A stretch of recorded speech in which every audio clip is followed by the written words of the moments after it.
You've tuned in for another deep dive, and today, well, we're getting into something a lot of you are probably grappling with. Why do these agile transformations often seem to fall short? And what really needs to change, especially now with, AI changing the game? We've looked at some great stuff you shared, including a video presentation that really digs into this. So our mission today, let's cut through the usual chatter and find the real reasons these things stumble and what shifts are absolutely critical for succeeding now. Is such a key topic. And the numbers, well, they're quite stark, aren't they? Failure rates floating between, 40, maybe even 80%, depending on who you ask. That sounds pretty bleak, I know. But as the source material makes really clear, the complexity that AI is bringing, it makes getting business agility right, well, it's not just a nice to have anymore. It's vital. Absolutely. And one thing that really jumped out from that video presentation was this idea that real transformation, it's not just about buying new software or, ticking boxes on a process chart. It's deeper. Exactly. The video really nails it. The core change has to be in the mindset, Right. right across the board.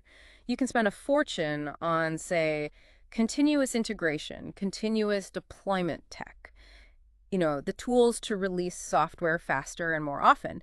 But if you're still only pushing out updates quarterly, or heaven forbid, yearly, then the fundamental thinking, the culture, hasn't actually changed. Right. It's like that hammer and screwdriver analogy in the video. You've got the new screwdriver, but you're still trying to bang in screws with the hammer because that's just how you've always done things. Precisely. And, that really brings us to the crucial why. Why are we even doing this transformation? Your sources really stress this.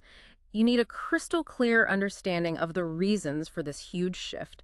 What outcomes are you actually trying to achieve? Is it just about making things a tiny bit better, optimizing, or do you need a fundamental change to hit completely new goals? That's a really important distinction, isn't it? Because maybe, maybe you don't need a full-blown agile transformation if all you want is to tweak your existing predictable work. Maybe something more focused, like lean, would do. Exactly right. Transformation, real transformation, means change everywhere. And critically, that includes leadership, their mindset, their actual involvement. The video pointed out something interesting. Even leaders who say they support it, but are kind of distant, they can actually hold things back without meaning to if they just see it as another item on a checklist. Yeah, like it's a defined project. Okay, we'll do agile from March to September instead of seeing it as, well, changing the company's DNA, really. Yeah. And the video is pretty stark about the danger when leaders aren't really plugged into what this means for the culture, for how people actually behave day to day. And a big red flag that the presentation mentions, it's when you see that investment in the tech, the CI/CD tools, the training, but then the actual behavior, like how often you release software, doesn't budge. That tells you the problem is much deeper than just needing a new tool. That really hits home when you think about AI, doesn't it?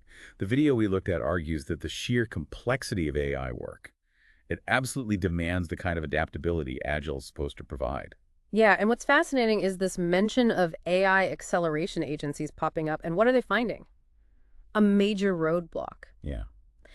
The client businesses often just don't have the underlying business agility. They can't move fast enough to leverage the AI effectively. It's like a video says, the last 20 years of trying Agile. It was almost a dress rehearsal for AI. And frankly, a lot of companies seem to have missed the rehearsal. Ouch. And the video warns that just sort of plastering Agile labels onto old ways of working without that real mindset shift, that can actually be worse than doing nothing. It might just add confusion and frustration. There was that anecdote in the presentation, right? Engineers saying the new processes, like writing user stories all the time, felt like they took longer than the actual coding. That's a classic symptom.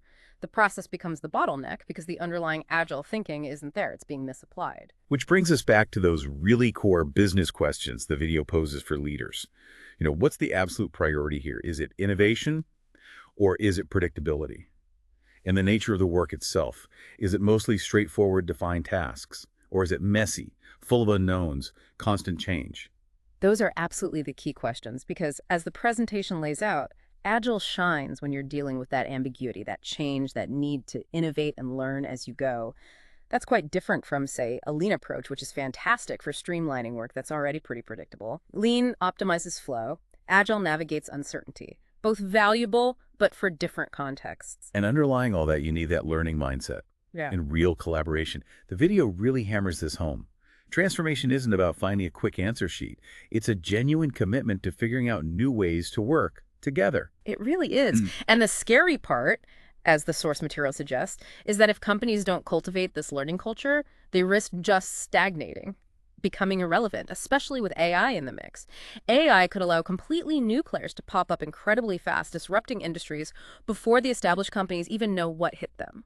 So it really sounds like the problem isn't Agile itself, it's how it's understood or misunderstood. The video kept coming back to this. The high failure rate isn't because Agile is flawed, it's because people mistake buying the tools and processes for being Agile. Exactly. It's the mindset plus the practices.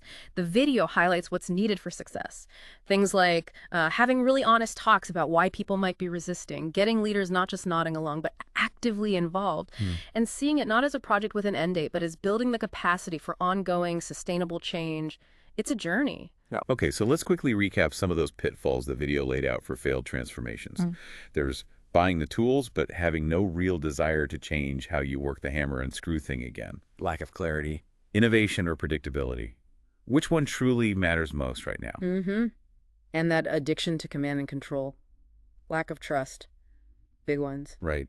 And applying a project management mindset with fixed scope and deadlines to ongoing product development work, which is inherently uncertain. And don't forget the we're special syndrome, the belief that our way is different, these agile ideas don't really apply to us. Yeah, that's a classic. And look, the presentation acknowledges this stuff is scary. Changing a company's DNA, how it operates fundamentally, that's daunting. But the counter argument is powerful. The risk of not changing, of standing still while the world rushes forward with AI and new competitors, that's arguably far, far more dangerous in the long run. So how do you make this less dangerous then? How do you approach it more safely? The video really pushes seeking experience guidance. And it mentioned that Steve Jobs quote, didn't it, about hiring smart people so they can tell you what to do. The point being, you need to actually listen to the experts you bring in. Absolutely critical. And it ties into that point about leadership involvement again. The video warns against leaders being too hands-off with the transformation, too distant from the consultants they've hired. If leadership still just sees Agile as getting some new processes, there's a fundamental disconnect right there. The consultants are trying to shift mindsets, and leadership is just thinking about deliverables. It undermines everything. It really comes back to that core idea in the video. Transformation isn't evolution.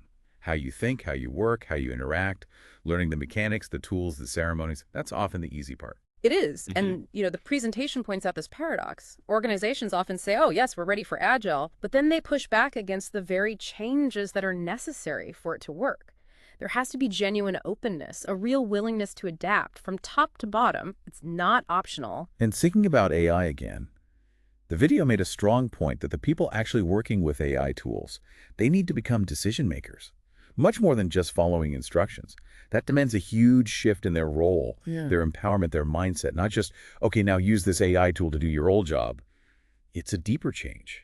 And challenging the status quo becomes key.